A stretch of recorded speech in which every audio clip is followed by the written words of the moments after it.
Los seguidores de Cristo hemos sufrido persecuciones a lo largo de la historia. Innumerables cristianos han sido víctimas de robos, golpizas, encarcelamientos y martirio. Y de acuerdo a algunos reportes, seguidores de Cristo hoy en día sufren persecución en esta época más que nunca. Para aquellos de nosotros que no estamos sufriendo de esta manera, es difícil imaginarnos las tentaciones que acarrea la persecución.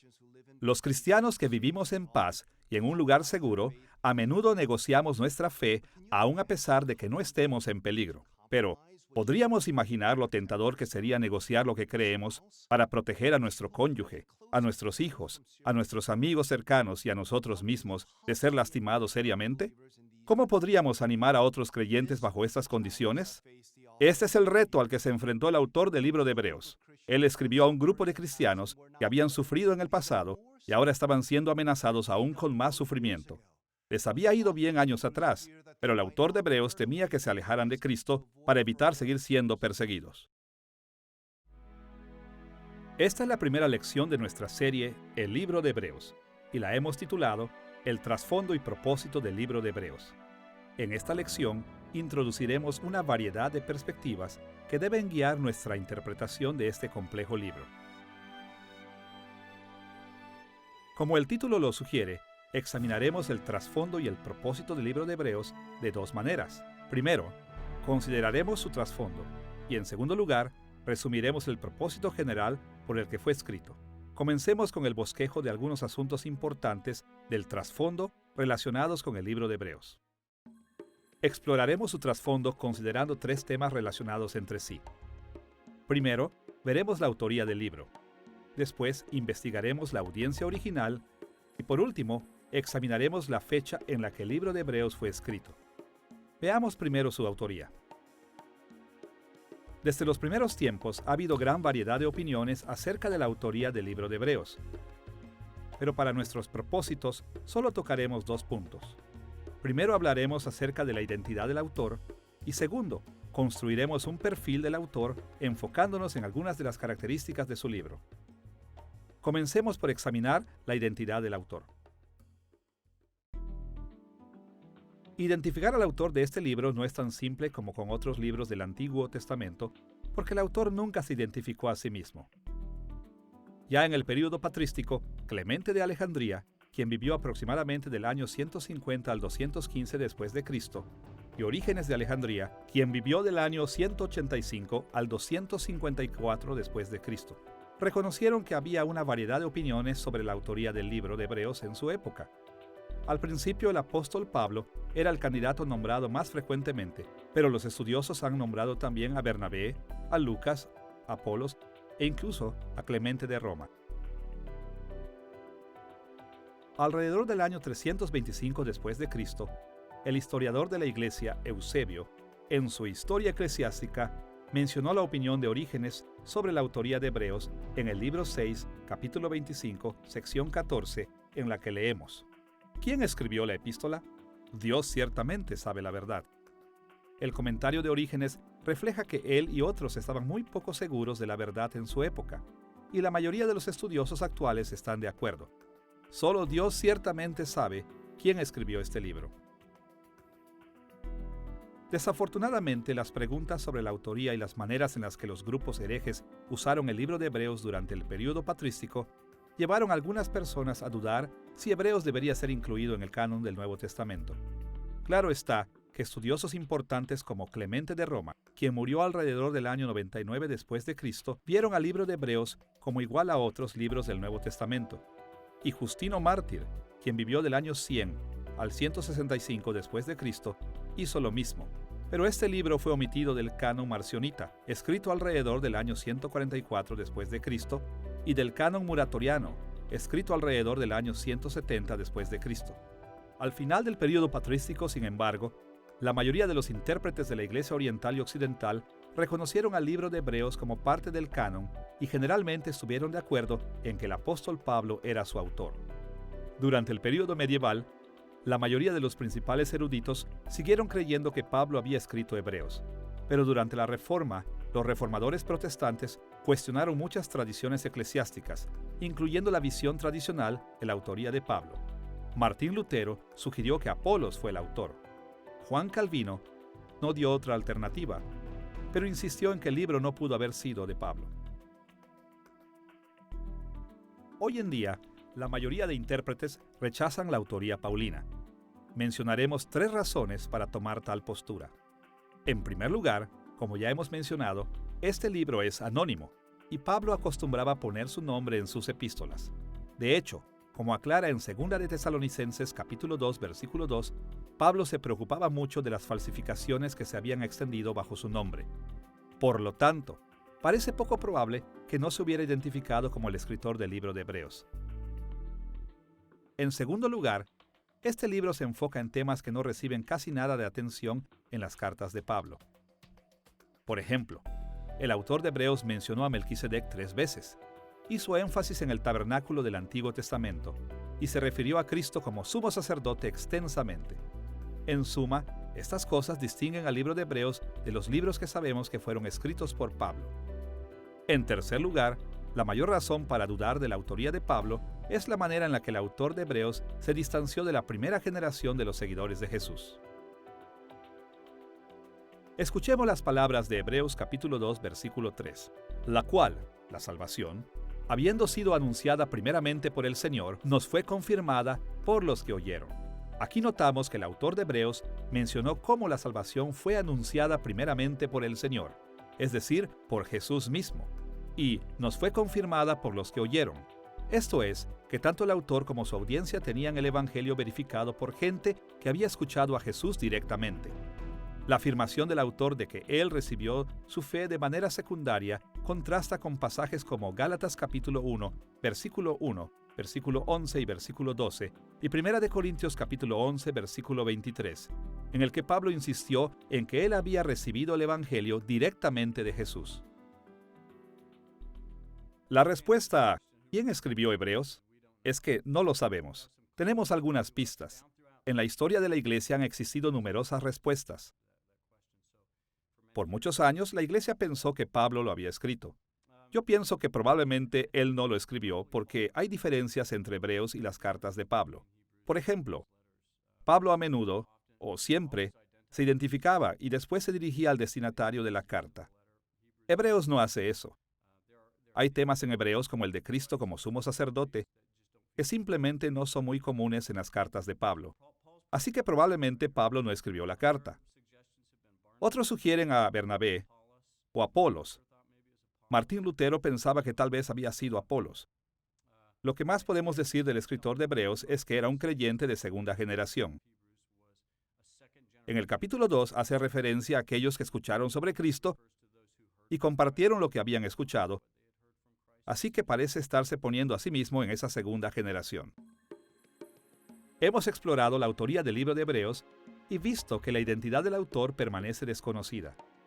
Pero podemos construir de todas maneras un perfil del autor.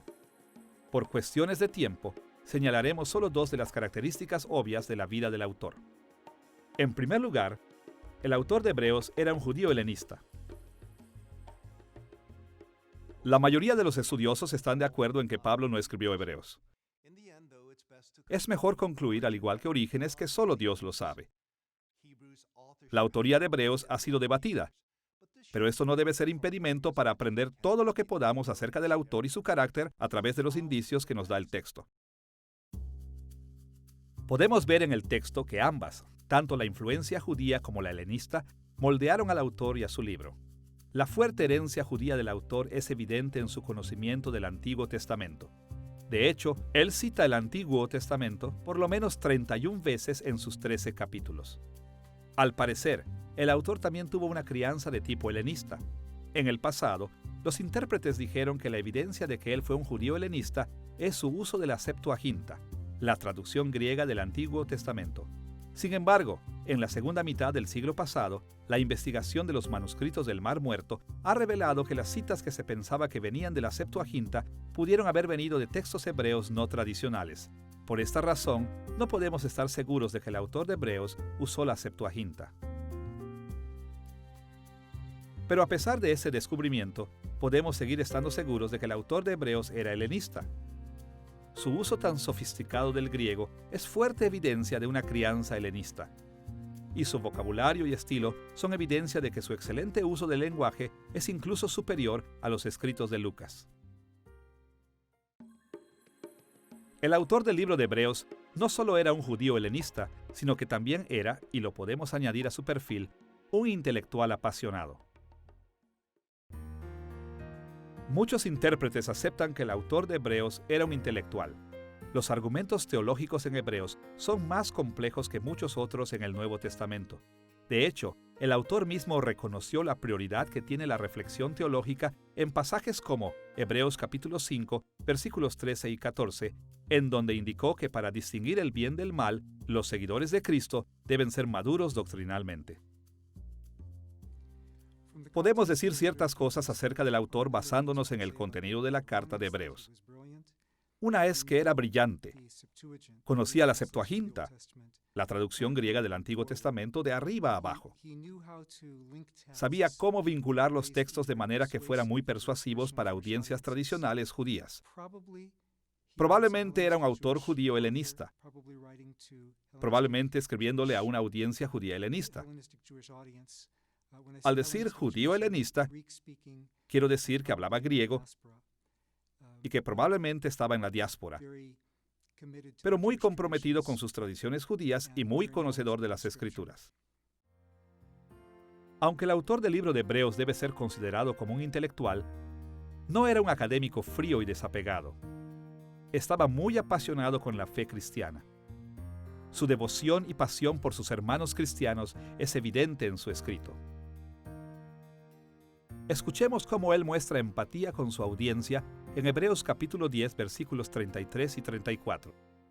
Por una parte, ciertamente, con vituperios y tribulaciones fuisteis hechos espectáculo, y por otra llegasteis a ser compañeros de los que estaban en una situación semejante. Porque de los presos también os compadecisteis, y el despojo de vuestros bienes sufristeis con gozo, sabiendo que tenéis en vosotros una mejor y perdurable herencia en los cielos. De manera similar, en el capítulo 12, versículos 1 y 2, mostró su pasión por Cristo cuando dijo: Por tanto, nosotros también, teniendo en derredor nuestro tan grande nube de testigos, despojémonos de todo peso y del pecado que nos asedia, y corramos con paciencia la carrera que tenemos por delante, puesto los ojos en Jesús, el autor y consumador de la fe, el cual por el gozo puesto delante de él sufrió la cruz, menospreciando el oprobio, y se sentó a la diestra del trono de Dios. Es difícil leer estos pasajes y otros similares sin darse cuenta de que este autor difícilmente era un estudioso impersonal. Tenía una pasión hacia su audiencia y hacia Cristo. Si no vemos su pasión, nos perdemos de una de las características más prominentes del libro. Algo que también aprendemos del autor es que le importaba mucho la gente a la que predicaba y escribía. Le importaba su apatía espiritual, y por eso habla una y otra vez del peligro de cansarse o debilitarse, o incluso de la apostasía. Y por ende era un gran teólogo e intérprete de las Escrituras. Pero al mismo tiempo era una persona que conocía muy bien a su audiencia, evidentemente muy bien de manera personal. Realmente le importaban y organizaba y lideraba todo lo que podía en términos de teología, interpretación y aplicación de las Escrituras para ayudarles en su caminar espiritual. Hasta ahora en nuestra discusión del trasfondo del libro de Hebreos, nos hemos enfocado en la autoría del libro. Ahora debemos reflexionar en nuestro segundo tema, la audiencia original de Hebreos. El libro de Hebreos no identifica claramente a su audiencia por nombre, ciudad o región. Sin embargo, en términos generales, podemos tener la seguridad de que el autor le escribió a una audiencia específica con la que estaba familiarizado.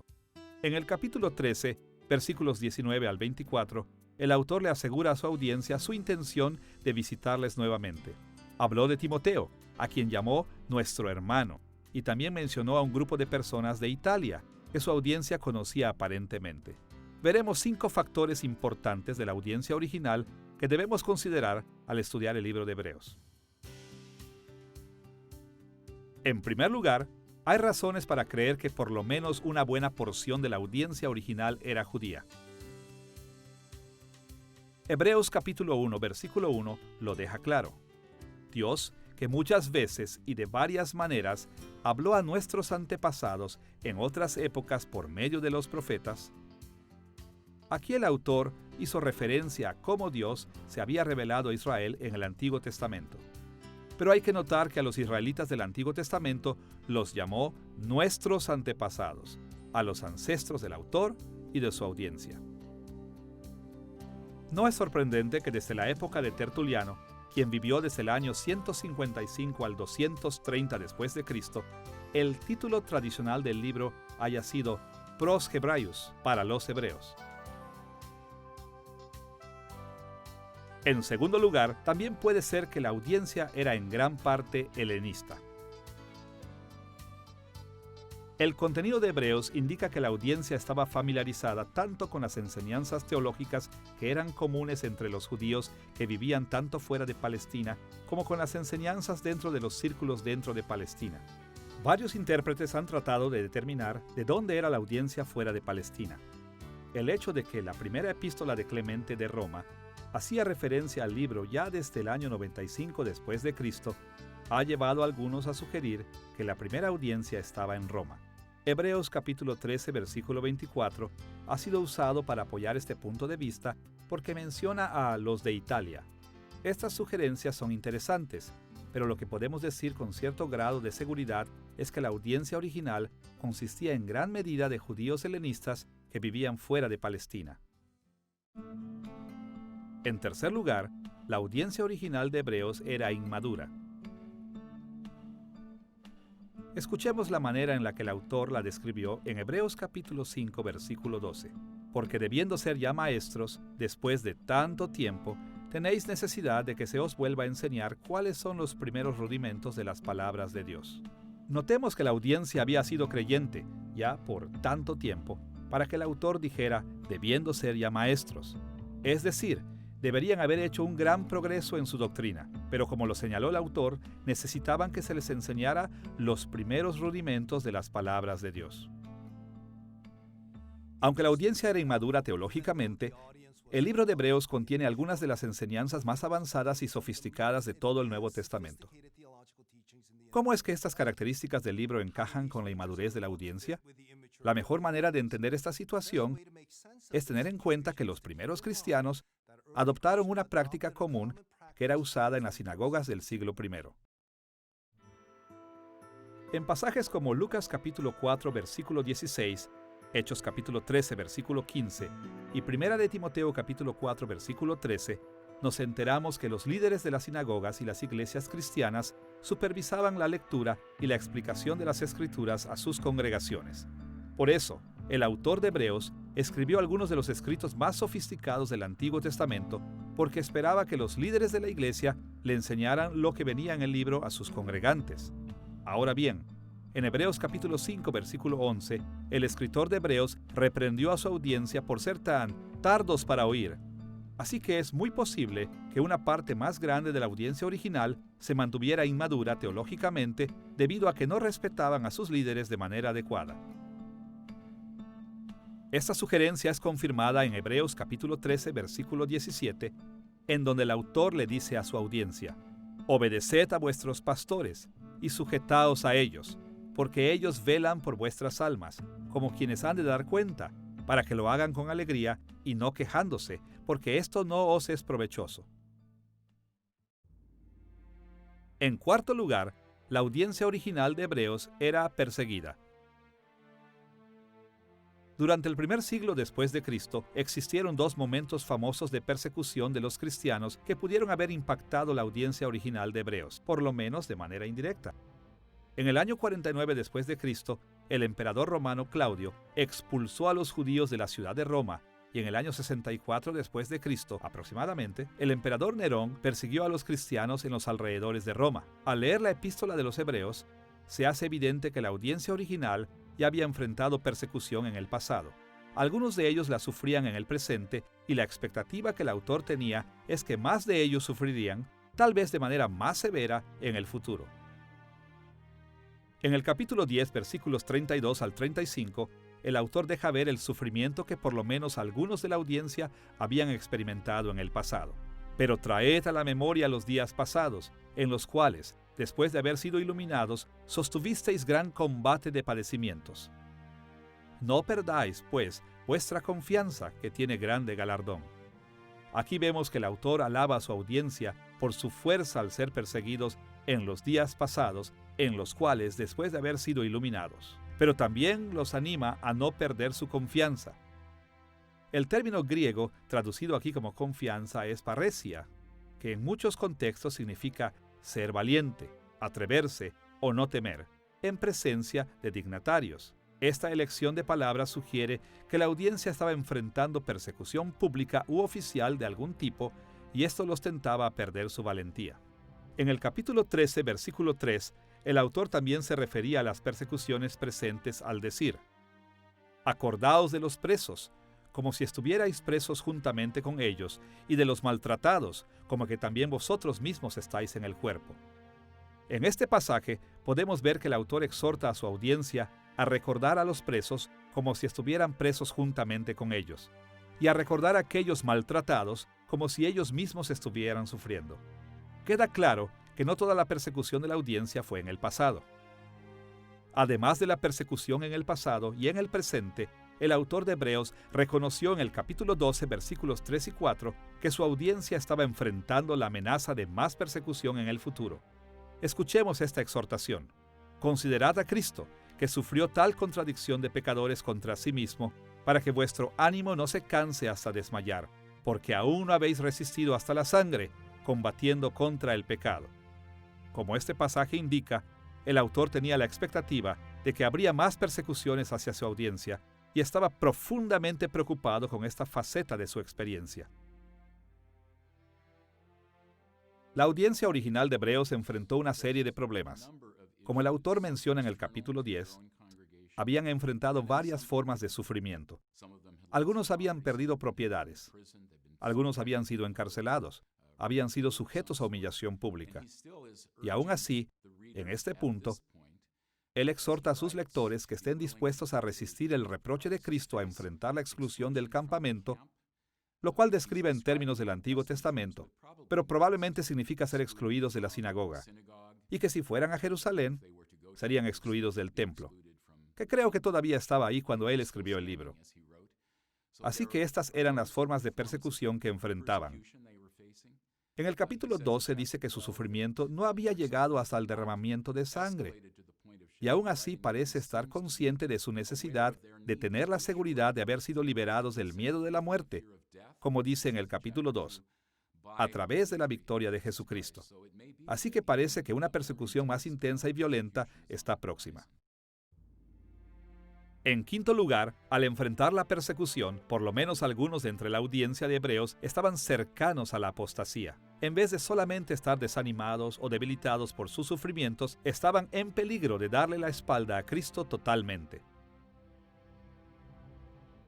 Por ejemplo, en Hebreos capítulo 10, versículos 26 y 27, leemos la siguiente advertencia: porque si pecáremos voluntariamente, después de haber recibido el conocimiento de la verdad, ya no queda más sacrificio por los pecados, sino una horrenda expectación de juicio y de hervor de fuego que ha de devorar a los adversarios. Tenemos que aclarar que el autor de Hebreos no estaba preocupado por pecadillos o pecaditos. Le hizo una advertencia severa a su audiencia a causa de aquellos que le dan la espalda a Cristo totalmente. No queda más sacrificio por los pecados. Cuando las personas rechazan la fe cristiana, como algunos estuvieron tentados a hacer en la audiencia original de Hebreos, demuestran que nunca tuvieron fe salvadora, y por esta razón solo pueden tener una horrenda expectación de juicio y de hervor de fuego reservado para los adversarios. Como explicaremos en nuestra siguiente lección, este pasaje y otros similares no implican que los verdaderos creyentes pueden perder su salvación. Este pasaje se refiere a aquellos que profesan fe y experimentan muchas de sus bendiciones, pero sin regeneración y sin justificación. En todos los eventos de Hebreos, es evidente que algunas personas en la audiencia original estaban fuertemente tentados a dejar la fe. Ahora que hemos investigado el trasfondo de Hebreos, al considerar su autoría y su audiencia original, veamos nuestro tercer tema, la fecha cuando fue escrita la epístola a los Hebreos. Aunque la fecha exacta de Hebreos sigue siendo incierta, las fechas más tempranas y más tardías de este libro pueden ser establecidas firmemente. Primero veremos la fecha más temprana posible del libro, o terminus ad quo, y después la fecha tardía más posible, o terminus ad quem. Ambas fechas pueden ser determinadas con cierto grado de confianza, usando evidencia de las Escrituras y usando evidencia histórica. Por otro lado, Hebreos capítulo 13, versículo 23, ayuda a confirmar la fecha más temprana posible del libro. En este versículo, el autor escribió: «Sabed que está en libertad nuestro hermano Timoteo, con el cual, si viniere pronto, iré a veros». Aquí vemos que Timoteo estaba en libertad, saliendo recientemente de prisión. No se nos dice más acerca del tiempo en prisión de Timoteo en ningún lugar del Nuevo Testamento. De hecho, en el libro de 2 de Timoteo, la última carta de Pablo que fue escrita poco antes de su muerte, Timoteo estaba en libertad y viajaba para traerle provisiones a Pablo. Aún así, este pasaje nos dice que cuando Hebreos fue escrito, Timoteo había sido apresado y liberado. Por esta razón, el libro de Hebreos debe haber sido escrito después de la muerte de Pablo, que tuvo lugar alrededor del año 65 después de Cristo. Por otra parte, la fecha más tardía para la escritura del libro debe ser alrededor del año 95 después de Cristo, poco antes de que Clemente de Roma hiciera referencia al libro de Hebreos en su primera epístola de Clemente. Adicionalmente, muchos comentaristas han observado que, en pasajes como Hebreos capítulo 5, versículos 1 al 3, el autor usó el tiempo presente para describir las tareas sacrificiales del sumo sacerdote. Esto es importante porque en el resto del libro, el autor consistentemente utiliza el tiempo presente en griego para referirse a eventos del pasado. Así que es posible que estas actividades sacerdotales seguían sucediendo cuando fue escrito Hebreos. Además, en el capítulo 8, versículo 13, el autor animó a su audiencia a darle la espalda a las prácticas sacrificiales, dadas por viejas, establecidas por el pacto de Dios con Moisés. Él explicó que a la luz del nuevo pacto, estas prácticas estaban próximas a desaparecer. Sabemos que las actividades del sumo sacerdote y el sistema sacrificial levita cayeron al final del año 70 después de Cristo, cuando los romanos destruyeron Jerusalén y su templo. Así que esta evidencia sugiere una fecha para Hebreos alrededor de la muerte de Pablo en el año 65 después de Cristo y antes de la destrucción del templo en el año 70 después de Cristo.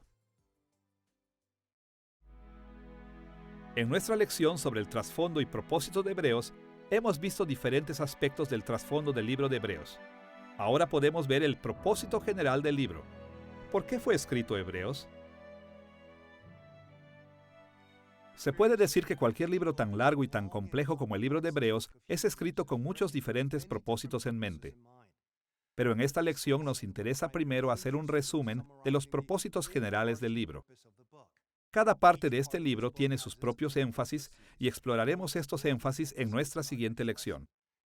Por ahora queremos ver cómo el libro fue diseñado por completo para impactar los conceptos, conductas y emociones de la audiencia original.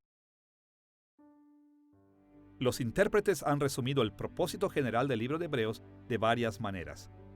Pero para este estudio, describiremos el propósito original de Hebreos de la siguiente manera. El autor de Hebreos escribió para exhortar a su audiencia a rechazar las enseñanzas judías locales y permanecer fieles a Jesús.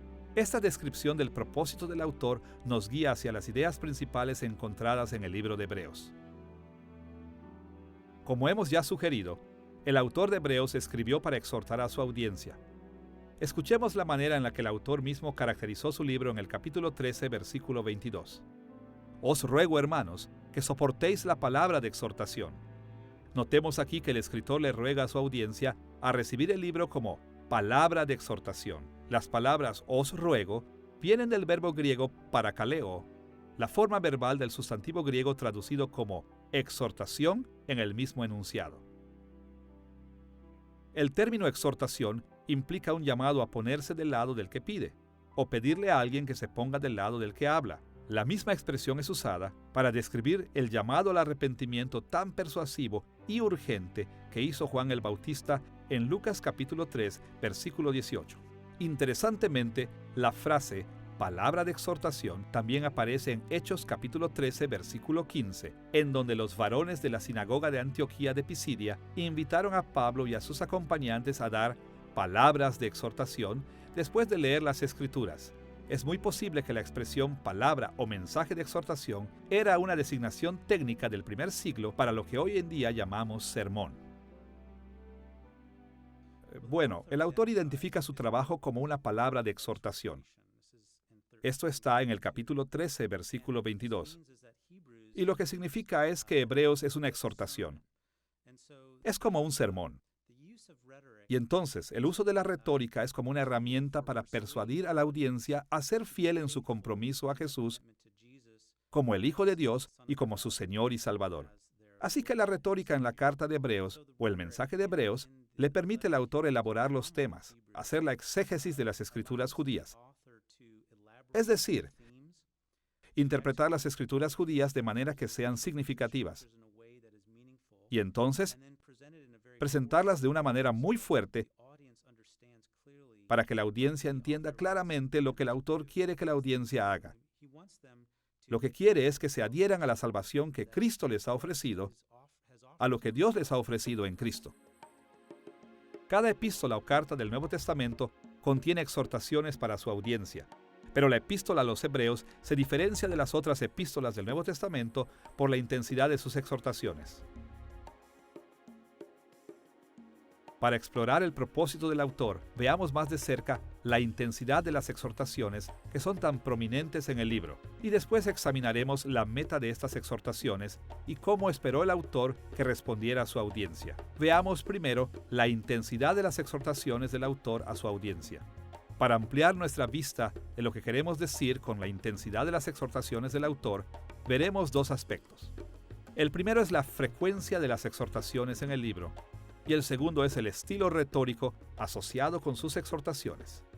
Comencemos examinando la frecuencia de las exhortaciones.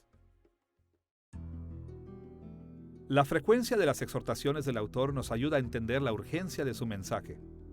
Estas exhortaciones son implícitas a veces, pero por lo menos 30 veces aparecen de manera explícita. En muchas ocasiones, el autor usó lo que los gramáticos griegos llamaron el subjuntivo exhortativo.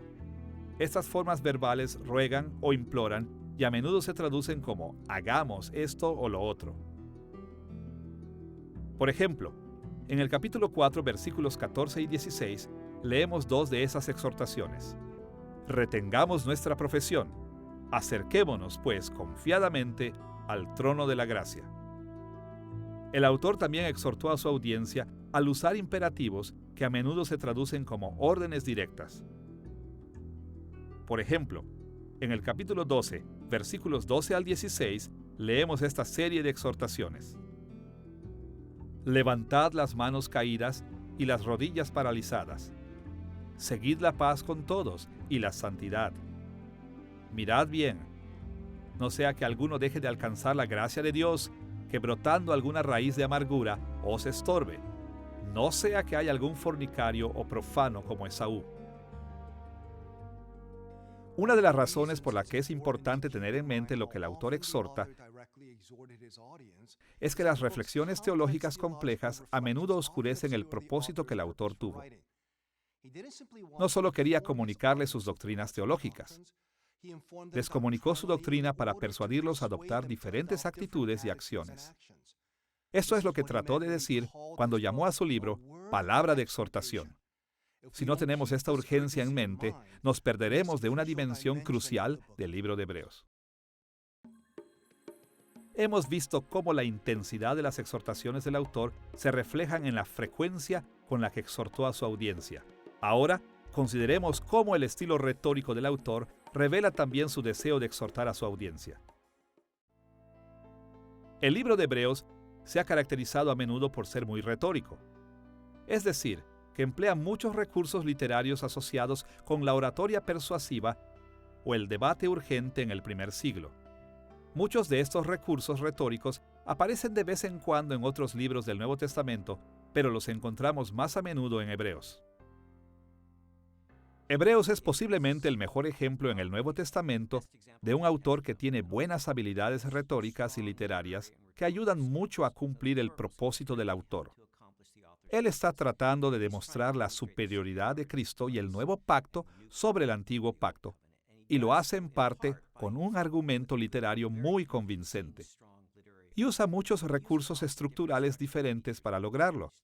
Así que, estructurado bellamente, usa la retórica para acercar a sus lectores y después los convence de su argumento.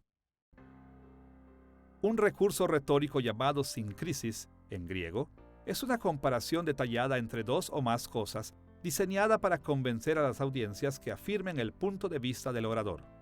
Por ejemplo, la sincresis aparece en el libro de Hebreos, capítulo 7, versículos 11 al 28. Ahí el autor argumentó que Jesús fue un sacerdote real como Melquisedec, un sacerdote y rey mencionado en el libro de Génesis. Pero en vez de solo afirmar sus creencias, el autor de Hebreos le dio a su audiencia una comparación convincente de 8 puntos entre Melquisedec y Cristo: su linaje, genealogía, nacimiento, muerte, oficio, acciones, estatus y logros.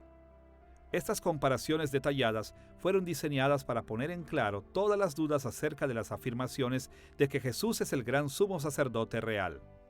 Otro recurso retórico en el libro de Hebreos es conocido como exempla. Exempla son listas de ilustraciones o ejemplos que van uno tras de otro formando un argumento persuasivo para un punto de vista particular. Esta técnica de oratoria aparece en la familiar lista de los fieles en Hebreos capítulo 11. Ahí el autor enlistó por nombre a Abel, Enoc, Noé, Abraham, Sara, Isaac, Jacob, José, Moisés, los israelitas, Rahab, Gedeón, Barak, Sansón, Jefté, David, Samuel y los profetas. Esta larga lista fue diseñada para persuadir a la audiencia de que los siervos de Dios permanezcan fieles a lo largo de su persecución. Un tercer recurso retórico usado por el autor de Hebreos es conocido con la expresión Kal vajomer.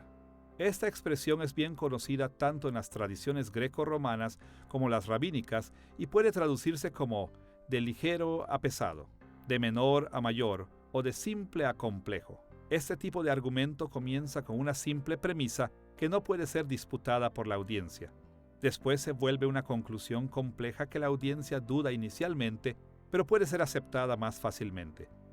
Para decirlo de manera simple, este argumento dice que como la premisa simple es verdadera, entonces seguramente la conclusión, que es más compleja, debe ser cierta también. Escuchemos cómo aparece el recurso retórico en Hebreos capítulo 10, versículos 28 y 29. El que viola la ley de Moisés por el testimonio de 2 o de 3 testigos muere irremisiblemente. ¿Cuánto mayor castigo pensáis que merecerá el que pisoteare al Hijo de Dios? Aquí el autor comenzó con una premisa que entendía su audiencia. El castigo para aquellos que rechazaron la ley de Moisés era la muerte. Después presionó a la audiencia al argumentar: ¿cuánto mayor castigo pensáis que merecerá el que pisoteare a alguien mayor que Moisés, al Hijo de Dios? Estos ejemplos nos ayudan a ver la urgencia que tenía el autor. Él estaba convencido de que su audiencia enfrentaba una situación muy seria y que era hora de que tomaran algunas decisiones muy difíciles. Así que hizo todo lo que pudo para rogarles y persuadirlos de que tomaran las decisiones adecuadas.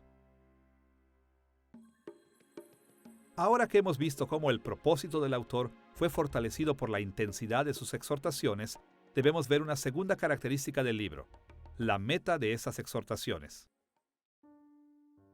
Ya antes vimos que el propósito general del libro de Hebreos puede ser definido de la siguiente manera. El autor de Hebreos escribió para exhortar a su audiencia a rechazar las enseñanzas judías locales y permanecer fieles a Jesús. Como afirma la definición, la meta de las exhortaciones del autor era doble. Él quería que su audiencia rechazara las enseñanzas judías y quería que se mantuvieran fieles a Jesús como Mesías. Consideremos cómo el autor le rogó a su audiencia que rechazara las enseñanzas judías locales. Hemos visto que la audiencia de Hebreos había sufrido persecución y que esta persecución les estaba tentando hacia la apostasía. Pero esta tentación no era lo que pudiéramos imaginar a simple vista. Parece que cuando fue escrito Hebreos, los cristianos podían estar a salvo de la persecución al rechazar sus creencias cristianas y al identificarse más con la comunidad judía local. En el primer siglo, los judíos a menudo tenían que pagar impuestos especiales y sufrían persecución de vez en cuando. Pero a menudo las comunidades de judíos en el Imperio Romano eran libres de profesar su fe. En un principio, este fue el caso para los cristianos porque estaban identificados fuertemente con el judaísmo. Pero conforme pasaba el tiempo, la identificación de los cristianos como una secta judía comenzó a desaparecer. De hecho, el libro de Hechos reporta que incluso en los días de Pablo, las sinagogas judías rechazaron a los seguidores de Cristo y animaron a las autoridades locales a maltratarlos. Muy posiblemente, esta es la situación que la audiencia original de Hebreos vivió, y sus sufrimientos prolongados los tentaron a aceptar las enseñanzas en su comunidad judía local, las cuales eran contrarias a la fe cristiana. Es interesante que el autor de Hebreos no abordó los problemas asociados a la hipocresía y al legalismo judíos. A pesar de que estos problemas eran cruciales, no eran una preocupación fuerte en el libro de Hebreos, sino que el autor se encargó primero de las creencias y prácticas erróneas, específicamente aquellas que se desarrollaron principalmente en comunidades judías fuera del judaísmo palestino. Escuchemos lo que el autor de Hebreos escribió en Hebreos capítulo 13, versículo 9. No os dejéis llevar de doctrinas diversas y extrañas, porque buena cosa es afirmar el corazón con la gracia, no con viandas, que nunca aprovecharon a los que se han ocupado de ellas. En este versículo, el autor hizo un contraste entre afirmar el corazón con la gracia con estar fortalecido con viandas. Este enfoque específico suena muy familiar, pero notemos también que esto era solo un ejemplo de lo que él llama doctrinas diversas y extrañas. En otras palabras, enseñanzas inusuales o extrañas que impartían las comunidades locales judías. Así que, ¿qué eran estas enseñanzas extrañas que la audiencia estaba siendo tentada a seguir? En la segunda mitad del siglo pasado, varias revelaciones útiles acerca de esto salieron a la luz con el descubrimiento de los manuscritos del Mar Muerto o rollos de Qumran. Esta larga colección de documentos perdidos desde hace mucho fueron incluidos en textos del Antiguo Testamento, pero también escritos extrabíblicos que representaron las enseñanzas distintivas de una comunidad judía sin franquicias que vivía cerca del Mar Muerto. Contenía libros como Regla de la Comunidad, El Documento de Damasco, El Rollo de la Guerra, Midrash de Melquisedec, así como secciones de Primera de Enoc, llamada El Libro de los Vigilantes, y El Libro de los Sueños. Estos libros contienen varias enseñanzas que son estrechamente paralelas a los problemas teológicos abordados en Hebreos. Ahora bien, es importante notar que estas enseñanzas no eran exclusivas de esta comunidad. Otros grupos judíos en el mundo del Mediterráneo tenían puntos de vista similares. De hecho, los libros de Efesios y Colosenses lidiaron con problemas similares en sus propios lugares de origen. Sin embargo, el notar algunos de los temas similares encontrados tanto en el libro de Hebreos como en los libros encontrados en Qumran nos ayudará a entender muchas de las exhortaciones de Hebreos en contra de las creencias locales judías. Los rollos del Mar Muerto son documentos fascinantes que fueron encontrados, claro está, en el desierto de Qumran, y son los trabajos de la secta judía, la cual se definió por estar en contra y por encima de la corriente principal judía, particularmente los del complejo del templo.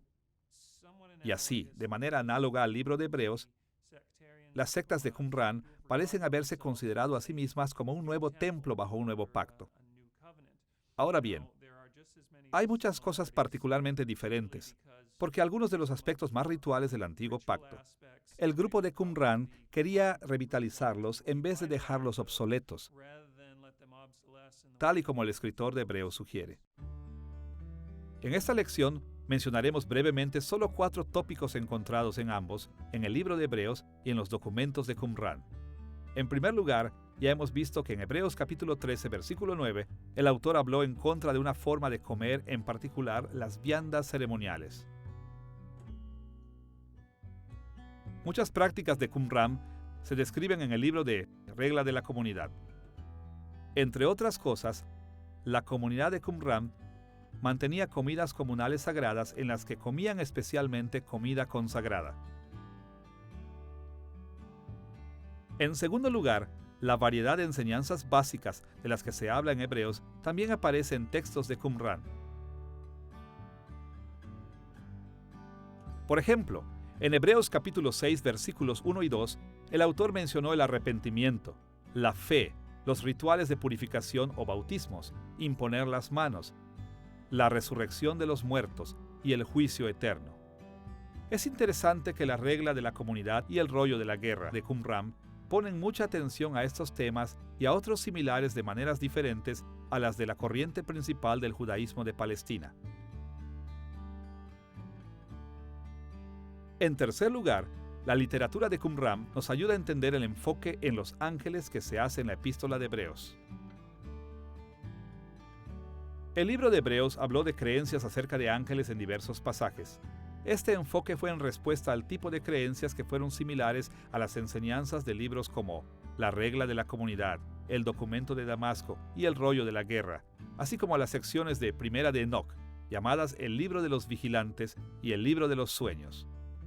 Estos libros exaltaban los poderes de ángeles buenos y malos, sus papeles como mensajeros de revelación divina, y la influencia que tenían en otros seres humanos inferiores. Aparentemente la audiencia original de Hebreos les había traído este tipo de enseñanzas. En cuarto lugar, los documentos de Qumran nos ayudan a entender el interés inusual que el autor de Hebreos tenía en el personaje del Antiguo Testamento llamado Melquisedec. Por mucho tiempo, a los intérpretes se les dificultó explicar el por qué las comparaciones entre Melquisedec y Jesús eran tan importantes para el autor de Hebreos. Pero un texto encontrado, a menudo llamado 11Q Melquisedec o Midrash de Melquisedec, falsamente enseñó que Melquisedec era una figura del cielo que iba a aparecer en los últimos días para proclamar el día de la expiación y hacer una expiación final al pueblo de Dios. Al parecer, la audiencia original de Hebreos estaba tentada a mantener esta u otras creencias similares falsas. Identificar las enseñanzas falsas que circulaban en las comunidades judías nos ayuda a entender por qué el autor de Hebreos exhortaba a su audiencia a resistir esas enseñanzas y mantenerse fieles a Jesús. Existen varios paralelos interesantes entre la enseñanza de los rollos del Mar Muerto y la enseñanza de Hebreos.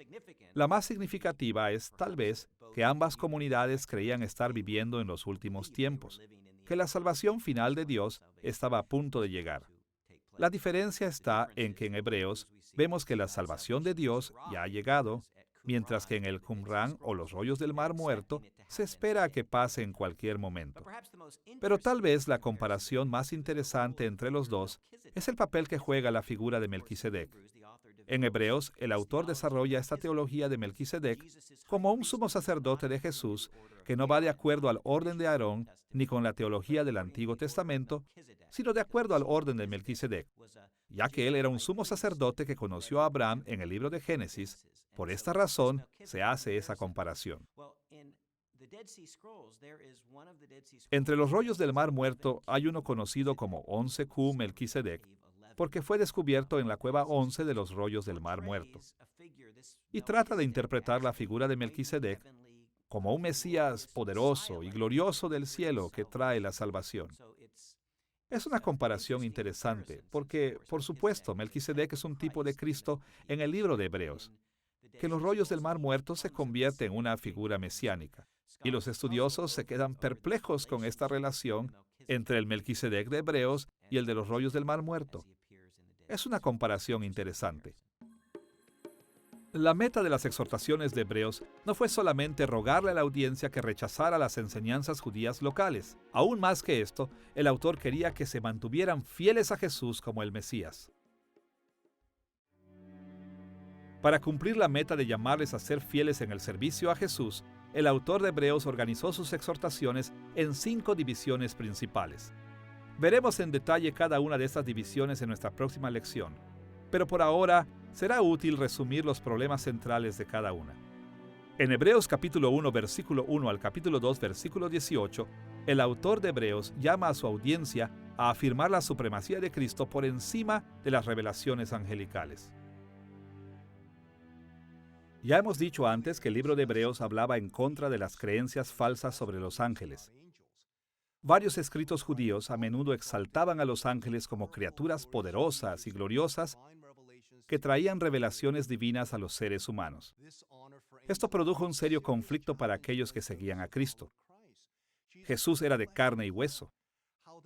¿Cómo podían ellos seguir lo que Él había dicho en vez de seguir las revelaciones de los ángeles? El autor de Hebreos respondió a esta enseñanza local judía, demostrando que en el Antiguo Testamento Jesús era superior a los ángeles. Y esto se demuestra en la vida de Jesús, su muerte, resurrección, ascensión y regreso en gloria. La segunda mayor división en Hebreos, en el capítulo 3, versículo 1 al capítulo 4, versículo 13, demuestra que Jesús ha de ser puesto por encima de la autoridad de Moisés. Para todos era obvio que los seguidores de Jesús no observaban los servicios sacrificiales que Dios le había ordenado a Moisés. La comunidad judía local exhortó a los cristianos a regresar a Moisés y a sus tradiciones. El autor de Hebreos respondió afirmando que Moisés era el siervo fiel de Dios, pero Jesús era aún mayor porque Él era el Hijo real de Dios. Después de abordar el tema de los ángeles y de Moisés, el autor de Hebreos regresó al sacerdocio de Melquisedec en el capítulo 4, versículo 14 al capítulo 7, versículo 28. En esta división, el autor argumentó que Jesús era el sacerdote real supremo según el orden de Melquisedec. Aparentemente, la comunidad judía local quería que la audiencia original rechazara a Jesús como Mesías por sus creencias acerca de la aparición de Melquisedec como el gran sumo sacerdote real de los últimos días. En respuesta a esto, el autor de Hebreos demostró que Jesús era el verdadero sacerdote real, quien apareció en los últimos días para proveer la expiación eterna por los pecados. En el capítulo 8, versículo 1 al capítulo 11, versículo 40, el autor de Hebreos explicó la supremacía del nuevo pacto en Jesús. Las enseñanzas de la comunidad judía local levantaron dudas acerca de la afirmación cristiana de que Jesús había venido a mediar en el nuevo pacto prometido por Jeremías. Pero el autor de Hebreos señaló que Jesús era en efecto el mediador del nuevo pacto. En la última gran división, en el capítulo 12, versículo 1 al capítulo 13, versículo 25, el libro de Hebreos elabora de varias formas que la audiencia necesitaba ejercer la perseverancia práctica. Esta división consiste en largas series de exhortaciones, así como explicaciones de estas exhortaciones. En vista de tantos retos a su fe de la comunidad judía local y de otras partes, el autor escribió para inspirar y darle energía a su audiencia. Les exhortó a permanecer fieles a Jesús como el Mesías, recordándoles de las promesas de Dios y las bendiciones en Jesús. Con estas exhortaciones, el escritor de Hebreos anima a sus lectores a perseverar. Parte de ese lenguaje es gentil, amable y alentador. Eso empieza en Hebreos capítulo 2. Porque si la palabra dicha por medio de los ángeles fue firme, y toda transgresión y desobediencia recibió justa retribución, ¿cómo escaparemos nosotros si descuidamos una salvación tan grande? Y ese argumento a fortiori, dado esto, entonces esto es mucho más, sigue apareciendo una y otra vez. Hebreos 6 y Hebreos 10, los que nos advierten acerca del peligro de aquellos que han profesado fe en Cristo de manera profunda y que aparentemente lo habían seguido por un tiempo y se alejan. Entonces, aún leyendo la narrativa del Antiguo Testamento, así como en el final de Hebreos capítulo 3, el autor les dice que no sean como los santos del Antiguo Testamento, que fueron rescatados de Egipto y escaparon de la esclavitud, pero nunca llegaron a la tierra prometida, precisamente porque no perseveraron. Claudicaron en el desierto. Toda una generación fue eliminada. Y estos son los paralelos pastorales que muestran que su incentivo no solamente era suave y tierno, y que además había calidez y deseo de animarlos y hablar de las glorias de Cristo para que ellos se acercaran a Él. Pero también hay una amenaza y una advertencia que es muy seria y con la cual no se juega. En esta lección, acerca de el trasfondo y el propósito de Hebreos, hemos visto el trasfondo del libro de Hebreos, incluyendo al autor, la audiencia y la fecha en que fue escrito. También nos hemos enfocado en el propósito original de Hebreos al examinar cómo el autor escribió su libro para exhortar a su audiencia a alejarse de las enseñanzas judías y reafirmar su lealtad a Jesús como el Mesías. El libro de Hebreos es uno de los libros más desafiantes del Nuevo Testamento. Ofrece tanto que no podríamos nunca descubrir toda su enseñanza. Sin embargo, nos podemos beneficiar de muchas maneras de sus enseñanzas complejas.